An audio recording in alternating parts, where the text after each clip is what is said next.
Hi friends, how are you? So today 7 March, Sunday है, enjoy करिएगा थोड़ा सा। एक तो पहली बात मैं आपको बोलना चाहूँगा कि ये है कि एनालिसिस को सुनिए ज़रूर। I was going through the analytics कि वीडियो की आप मुझे लगता है आप लोग क्या कर रहे हैं आजकल, जो नोट्स बने हुए हैं बस उसको नोट्स को आप करते हैं पॉज प्ले करके। You are not listening to it. अगर आपको हिंदी समझ आती है please listen and listening is very important. ठीक है, आप शुरू करते हैं। एक तो पेज 7 पे था ऑलिव रिडले टर्टल्स, गहीर माथा मेरीन सेंचुरी के बारे में। इसके बारे में थोड़ा सा देखिएगा। ऑलिव रिडले टर्टल्स जो हैं स्मॉलेस्ट है, मोस्ट एबंडेंट हैं, बट मोस्ट एबंडेंट होने के बाद भी they are put in the vulnerable list in the IUCN appendix 1 schedule 1 है वाइल्ड लाइफ प्रोटेक्शन एक्ट में। और वो क्यों है? क्योंकि इनको बहुत ज़्यादा सीरियस थ्रेट्स है, क्योंकि जो उनके माइग्रेटरी रूट्स हैं, नेस्टिंग बीचेस हैं, वहाँ पे ह्यूमन एक्टिविटीज़ बहुत हैं। जैसे फिशिंग प्रैक्टिसेस जो हम कहेंगे, जो अनफ्रेंडली है उनके लिए, जो वहाँ पे डेवलपमेंट्स हो रही हैं, एक्सप्लॉयटेशन हो रहा है नेस्टिंग बीचेस का, पोर्ट्स का, टूरिस्ट सेंटर्स का। उस वजह से इनको वाइल्ड लाइफ प्रोटेक्शन एक्ट के शेड्यूल 1 में लिखा गया, दो दे आर अबंडेंट। तो याद रखिएगा, कभी भी क्वेश्चन आता है तो ऑलिव रिडले टर्टल्स को अगर हमें पता होता है कि शेड्यूल 1 में है, तो ये मत सोचिएगा कि वो एक्सटिंक्ट हो गई हैं या नियर टू एक्सटिंक्ट है।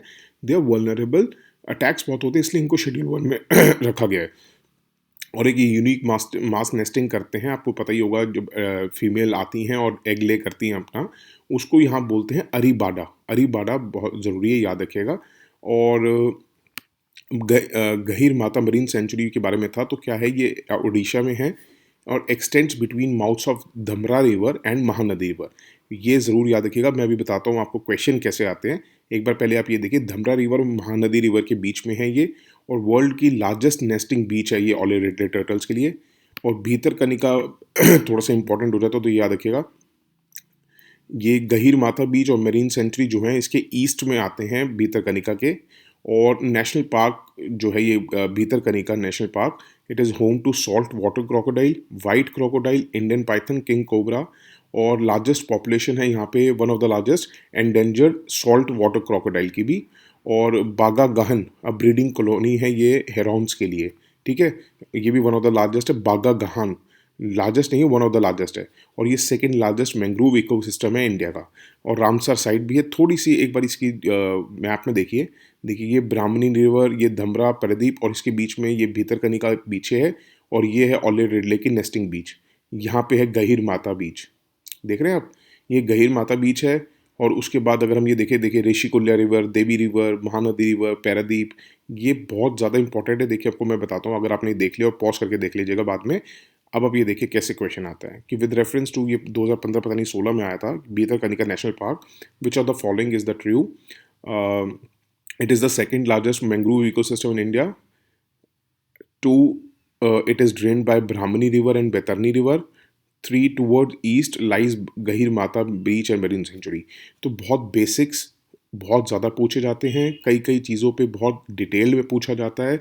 अगर आपको नहीं पता होगा तो आप नहीं कर पाएंगे। कई बार हम क्या करते हैं, सोचते हैं ना कि चांद पे पहला कदम किसने रखा था, वही इंपॉर्टेंट है, सेकंड का इंपॉर्टेंट नहीं है। तो देखिए, इसको ये भी ऑप्शन में था कि सेकंड लार्जेस्ट। हम कई बार सोचते हैं कि लार्जेस्ट मैंग्रोव सिस्टम हमें पता होना चाहिए, सुंदरबंस है। सेकंड लार्जेस्ट हम ऑलमोस्ट हम लोग निगलेक्ट करते हैं। तो याद रखिएगा, कुछ भी आ सकता है। जो मैं नोट्स बना के दे रहा हूँ उस पर प्लीज़ थोड़ा कॉन्सेंट्रेट करिए। उस वक्त पेज 9 पे था हम, ये मेंस वालों के लिए इम्पॉर्टेंट है। एक बार पीछे का देख लेते हैं, इसमें कुछ हमारा रह तो नहीं गया, नहीं रहा। मैप हमने देख लिया। हाँ, तो जेंडर इंक्लूसिव एक कम्युनिटी पॉलिसिंग इनिशिएटिव शुरू हुआ है, साइबराबाद पुलिस ने किया है। ट्रांसजेंडर कम्युनिटी डेस्क खोला है उन्होंने, बेसिकली एक फोकल पॉइंट है वहाँ पे, एक जो नोडल ऑफिसर अपॉइंट किया जाएगा। तो वो जो भी ट्रांसजेंडर्स है वहाँ जाके अपनी ग्रीवेंस रिडेस कर सकते हैं। वो भी जो नोडल ऑफिसर है, बीच में लाइजन ऑफिसर है, वो भी ट्रांसजेंडर कम्युनिटी से होगा। तो ये इंपॉर्टेंट इसलिए है कि कल हमने जैसे सोसाइटल इश्यूज़ में ये किया था कि जैसे ट्रांसजेंडर्स को ब्लड डोनेशन देने के लिए मना किया हुआ है, तो जो गाइडलाइंस आई हैं तो वो थोड़ा सा हमने देखा था ना कल पॉइंट मेंस के लिए। तो आप अगर रखते हैं सोसाइटी के ऊपर, जब भी क्वेश्चन आए, सोशल इश्यूज़ पे क्वेश्चन आए, तो आप वो करने के बाद फिर ये पॉइंट भी दे सकते हैं कि ऐसा नहीं है कि देश में कुछ नहीं हो रहा है इनके लिए, we are doing something for them also. मतलब कहीं कहीं सिटीज़ में कुछ कुछ इनिशिएटिव्स लिए जा रहे हैं। तो ये पॉइंट्स आपके आंसर को बहुत अच्छा वो करता है। उस वक्त पेज 11 पे था, थोड़ा सा ये देखिएगा, प्रीलिम्स वाले कई बार पूछ लिया जाता है, कुछ बेसिक से फैक्ट्स पूछ लिए जाते हैं।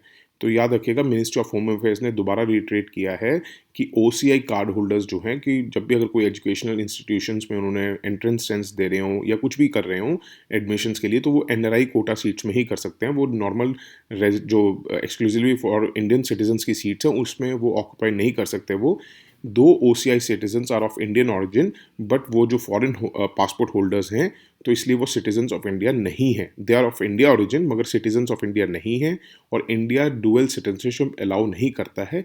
कुछ बेनिफिट्स उन्होंने अपने इंडियन ओरिजिन वालों के लिए दे रखे हैं, बट उसमें ओसीआई नहीं आते हैं सिटीजन्स ऑफ इंडिया में।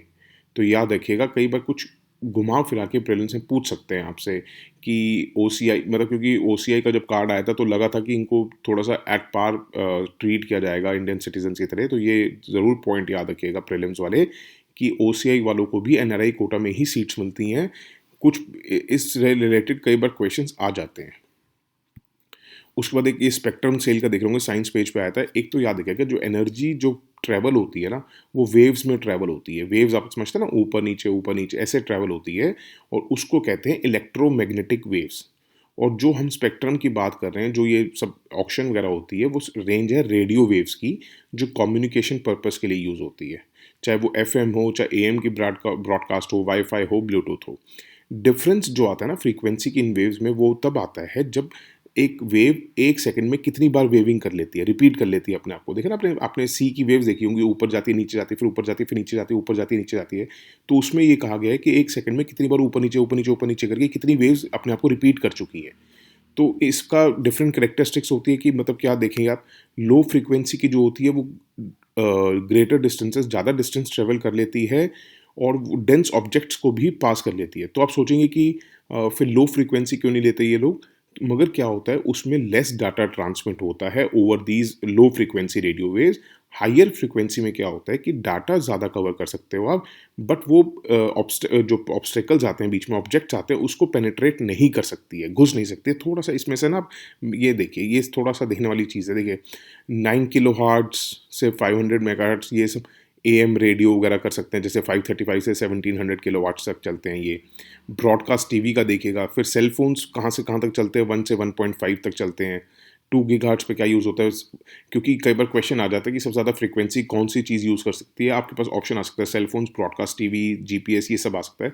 तो याद देखिए जीपीएस सबसे ज़्यादा करता है, उसके बाद फिर सैटेलाइट रेडियो उसके साथ ज़्यादा करता है। वेदर रडार्स जो है वो 3 गीगाहर्ट्ज यूज़ करते हैं। 4 gigahertz cable TV satellite transmission जो हैं, जैसे हम डिश टीवी वगैरह की बात करते हैं, वो 4 गीगाहर्ट्ज यूज़ करते हैं। 5 गीगाहर्ट्ज जो हम ये वाईफाई नेटवर्क्स वगैरह यूज़ करते हैं, वो सबसे ज़्यादा यूज़ करते हैं। हाईवे के टोल टैक्स जो हैं, ये 5 गीगाहर्ट्ज, आपने देखा होगा टोल टैक्स पे आजकल फास्टैग कंपलसरी कर दिया है। तो थोड़ा सा हो सकता है कि घुमा फिरा के ऐसे क्वेश्चन आ जाए। तो 50 गीगाहर्ट्ज से 400 गीगाहर्ट्ज भी होता है। तो ये बहुत इंपॉर्टेंट हो जाता है। ये देखिए लोएस्ट फ्रीक्वेंसी जो होती है, जो ये देखिए रेडियो वेव स्पेक्ट्रम कितनी रेंज तक होता है, माइक्रोवेव कहते हैं जिसको। फिर इंफ्रारेड आ जाता है, फिर लाइट, फिर अल्ट्रा वायलेट, फिर गामा रेज। ये क्वेश्चन आते हैं, कई बार कंपेयर कर देते हैं कि इतनी फ्रीक्वेंसी से इतनी फ्रीक्वेंसी, या सबसे ज़्यादा रेंज किसकी होती है, सबसे ज़्यादा एनर्जी कौन यूज़ करता है, या सबसे ज़्यादा वेवलेंथ किसकी होती है। तो ये बहुत इंपॉर्टेंट है, बिलीव मी, और इसको अच्छी तरह आप देख सकते हैं, इससे आपकी अंडरस्टैंडिंग क्लियर हो जाएगी। देखिए एएम रेडियो कितना यूज़ कर रहा है, ब्रॉडकास्ट टीवी कितना यूज़ कर रहा है, सेल फोन्स से अगर आपको कंपेयर कर दिया सबसे ज़्यादा यूज़ कौन करता है। आपको अगर हाईवे टोल टैक्स दे दिया, और अगर आपको मैंने सेल फोन दे दिया ऑप्शन में, और वाईफाई नेटवर्क दे दिया, आप 100% सेल फोन ही सोचेंगे कि यार सेल फोन का इतना चलता है, तो हो सकता है वो ज़्यादा यूज़ करते हो। नहीं, उससे ज़्यादा हाईवे टोल टैक्स यूज़ कर सकते हैं। बीच में सैटेलाइट रेडियो है, वेदर रडार का आप ये बना सकते हैं। ठीक है, थोड़ा सा मैं आपको ये दिखा देता हूँ, उसके बाद आप थोड़ा सा यहाँ से ये भी देख लीजिएगा। 1G का क्या मतलब है, 2G का क्या मतलब है, 3G का क्या मतलब है। ठीक है, क्या सपोर्ट करता है, मोबाइल टीवी को सपोर्ट करता है, हाई रेजोल्यूशन वीडियोस को सपोर्ट करता है 3G। 2G किन चीज़ों को सपोर्ट करता है, रेडियो सिग्नल्स किस चीज़ को सपोर्ट करते हैं। रेडियो सिग्नल जो 1G की दिक्कत थी उसमें क्या दिक्कतें थी। तो mobile phones in India was launched based on this technology. 2G की बात हो रही है ये, जो जब इसमें नेट आया था। तो radio signals on 2G networks are digital data services for mobile phones use कर सकते थे आप, including text messages, downloading of ringtones, और वो 1800 मेगाहर्ट्ज़ यूज़ करता था। उसके बाद हम करेंगे कि 3G जो आया है वो थर्ड जनरेशन जो है wireless telephone technology. It support services like mobile TV आप यूज़ कर सकते हैं, इसमें हाई रेजोल्यूशन वीडियोज़। ये 2.1 गीगाहर्ट्ज़ बैंड है। तो 1G का कितना बैंड था, ये बहुत इंपॉर्टेंट हो जाता है। उसके बाद ये ये स्ट्रक्चर ज़रूर याद कर लीजिएगा आप कि रेंज बना सकते हैं एएम रेडियो, फिर ब्रॉडकास्ट टीवी, फिर सेल फोन्स, ये अगर आप इंक्रीजिंग ऑर्डर में करेंगे तो। फिर GPS, satellite radio, weather radar, आपको एक ये इन्फॉर्मेशन ज़रूर होनी चाहिए। और इसमें से नीचे आप ये बना सकते हैं, रेडियो से ज़्यादा होते हैं इंफ्रारेड, फिर लाइट, फिर अल्ट्रावायलेट, फिर गामा रेज। ये बहुत इंपॉर्टेंट है। और इससे ज़्यादा तो आज न्यूज़ में कुछ नहीं था, सब कुछ आज तो आजकल को पता है, जब तक इलेक्शंस हो नहीं जाएंगे घूमता फिर ये इलेक्शंस के बीच में ही रहेगा। ये एस बैंड स्पेक्ट्रम भी देख सकते हैं आप, जो ही निकला था 2 to 4 गीगाहर्ट्ज़ है ये। तो ये चीज़ें इंपॉर्टेंट है, उससे ज़्यादा आज कुछ नहीं था। आज सब कुछ भर रखा था न्यूज़ के बारे में, उसमें पॉलिटिक्स के बारे में ही, इलेक्शंस के बारे में। वो सारा मैंने रीड किया है, ऐसा नहीं है कि क्या पता कुछ उसमें अंदर कुछ दे रखा हो। ऐसा सच कोई न्यूज़ नहीं थी, इतना ही है। बहुत छोटा लेक्चर है, सुनिएगा ज़रूर और नोट्स बनाइएगा, इससे ज़्यादा कुछ नहीं है। अगर मुझे ज़रूरी लगता तो मैं बताता। और 2 ढाई घंटे 3 घंटे मैंने दिए हैं न्यूज़पेपर पढ़ने में, तो ये मत सोचिएगा कि थोड़ा बना है तो आज क्या पता न्यूज़पेपर था या नहीं, आप भी पढ़ें। आज ऐसा सच कुछ नहीं था, बट अपने थोड़ा मिर्च मसाला लेने के लिए पॉलिटिक्स को पढ़ सकते हैं अगर आपकी इच्छा हो तो। Thank you so much for listening and have a good day, bye, take care. पढ़िए, अच्छी तरह पढ़िए, पेपर आ रहे हैं नज़दीक।